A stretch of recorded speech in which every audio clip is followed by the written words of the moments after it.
اچھا، ایسا بھی ہوتا ہے کہ رمضان المبارک میں عبادات میں خوب محنت کرنے والے احباب سے اگر رمضان المبارک کے بعد کسی گناہ کا ارتکاب ہو جائے تو شیطان انہیں اس وہم میں مبتلا کر دیتا ہے کہ اب رمضان المبارک میں کی گئی ساری محنت برباد ہو چکی ہے۔ دیکھ کس قدر محنت سے تو رمضان المبارک میں گناہوں سے بچتا رہا، اب تیرے اس گناہ نے سب کی یہ کرائی پر پانی پھیر دیا، ساری محنت برباد کر دی۔ اس بابرکت مہینے کی ٹریننگ کے ذریعے جتنی روحانی قوت تو نے حاصل کی تھی وہ اب ساری زائل ہو چکی ہے، برباد ہو چکی ہے، ختم ہو چکی ہے۔ اور جب اس گناہ نے تیری رمضان المبارک کی ساری محنت اور عبادات کے نور کو ہی ضائع کر دیا ہے تو پھر باقی گناہوں میں بھی ملوث ہو جا، آئندہ رمضان المبارک میں دیکھا جائے گا، پھر زیادہ محنت کر لینا۔ یوں وہ نادان انسان اس شیطانی وسوسے میں مبتلا ہو کر دیگر بے شمار گناہوں کا ارتکاب کر لیتا ہے اور ایک مرتبہ پھر گناہوں بری زندگی گزارنا شروع کر دیتا ہے۔ حالانکہ برباد کچھ نہیں ہوا تھا، اس سے صرف ایک دو گناہ ہو گئے تھے، اسے فوراً خلوص دل سے توبہ کرنی تھی۔ ماہ رمضان کا وہ نور اور وہ روحانی برکات اسے اس گناہ کے بعد بھی حاصل تھی۔ ایسے بے وقوف انسان کی مثال اس وہمی عورت کی طرح ہے جس کے متعلق اللہ جل وعلا نے سورہ نحل میں ارشاد فرمایا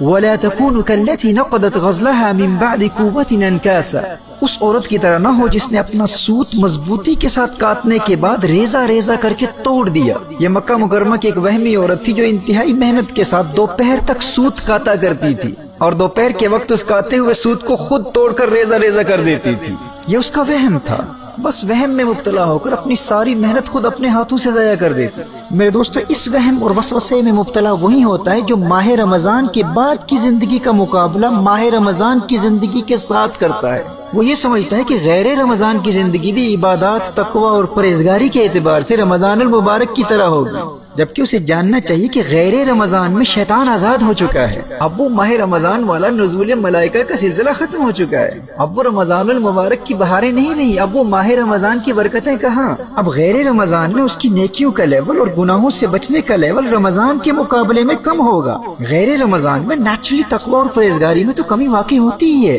اس لیے محترم احبہ، عام لوگوں کو ماہ رمضان کے بعد کی زندگی کا مقابلہ ماہ رمضان کی زندگی سے ہرگز نہیں کرنا چاہیے، بلکہ ماہ رمضان کے بعد کی زندگی کا مقابلہ ہمیشہ ماہ رمضان سے پہلے کی زندگی کے ساتھ کرنا چاہیے۔ یہ بڑی اہم بات ہے۔ یعنی اگر ماہ رمضان میں حاصل کی گئی تربیت کا آپ پر اتنا اثر ہوا ہے کہ ماہ رمضان کے بعد کی زندگی فرائض کی ادائیگی اور گناہوں سے بچنے کے اعتبار سے ماہ رمضان سے پہلے کی زندگی سے بہتر ہے، تو آپ اللہ جل وعلا کا شکر ادا کریں کہ اللہ جل وعلا نے آپ کو آپ کے مقصد میں کامیابی عطا فرمائی ہے، آپ کامیاب ہیں۔ اب اگر کوئی گناہ ہو بھی جاتا ہے تو فوراً توبہ کر کے اپنا روحانی سفر جاری رکھیں، اور شیطان جب بھی اس وہم میں مبتلا کرنے کی کوشش کرے کہ اب کیا فائدہ، اب تو سب کچھ برباد ہو چکا ہے، تو نے تو گناہ کر لیا ہے، ماہ رمضان کی ساری محنت برباد ہو چکی ہے، پھر گنہگاروں والی زندگی گزارنا شروع کر دے اور آئندہ رمضان میں پھر محنت کرنا اور پھر دیکھا جائے گا۔ ماہ رمضان کے مقابلے میں تو اب تو زیرو ہے، صفر ہے، ختم ہو چکا ہے۔ جب شیطان اس وسوسے میں مبتلا کرنے کی کوشش کرے تو فوراً جواب دے کہ میں نے ماہ رمضان کے بعد کی زندگی کا مقابلہ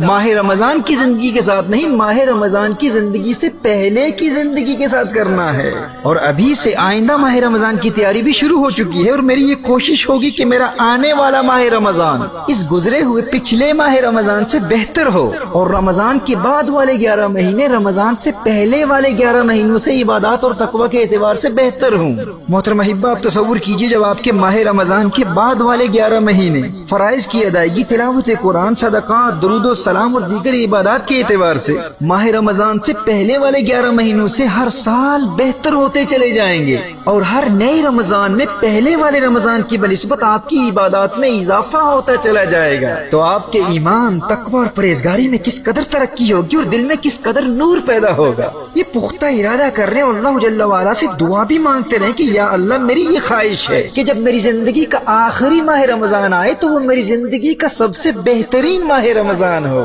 دوستو، اگر آپ اپنا مائنڈ سیٹ یوں بنا لیں گے نا تو آپ کی تمام زندگی ماہ رمضان کے گرد گردش کرتی رہے گی۔ ماہ رمضان کے بعد کی زندگی کا مقابلہ ماہ رمضان سے پہلے کی زندگی کے ساتھ، اور ہر نئے ماہ رمضان کی زندگی کا مقابلہ پچھلے ماہ رمضان کی زندگی کے ساتھ، یوں دل میں عشق رمضان المبارک مسلسل بڑھتا رہے گا۔ حضرت یعلا بن فضل فرماتے ہیں کہ صحابہ کرام علیہم رضوان سال کے 6 مہینے اس دعا میں گزار دیتے تھے کہ یا اللہ، ہمیں ماہ رمضان عطا فرما دے، اور جب ماہ رمضان مل جاتا تو 6 مہینے اس دعا میں گزار دیتے کہ یا اللہ، ہماری رمضان کی عبادتوں کو قبول فرما لے۔ یوں ان عاشقان ماہ رمضان کی تمام زندگی ماہ رمضان کے گرد ہی گردش کرتی رہتی۔ محترم احبہ، ماہ رمضان کی یادوں سے اپنے قلوب میں اجالا کرنے کے لیے شوال مکرم کے 6 روزے ضرور رکھیں۔ اور اسی طرح ہر پیر اور جمعرات کا روزہ بھی ضرور رکھیں، اور ایام البید یا ایام بیز ہر مہینے کی 13ویں 14ویں اور 15ویں تاریخ کو روزہ رکھیں۔ یوں رمضان المبارک کی یادیں بھی تازہ ہوتی رہیں گی، اور ان صحیح احادیث کی روشنی میں یہ روزے رکھنے والوں کو تمام سال روزہ رکھنے کا ثواب بھی ملے گا۔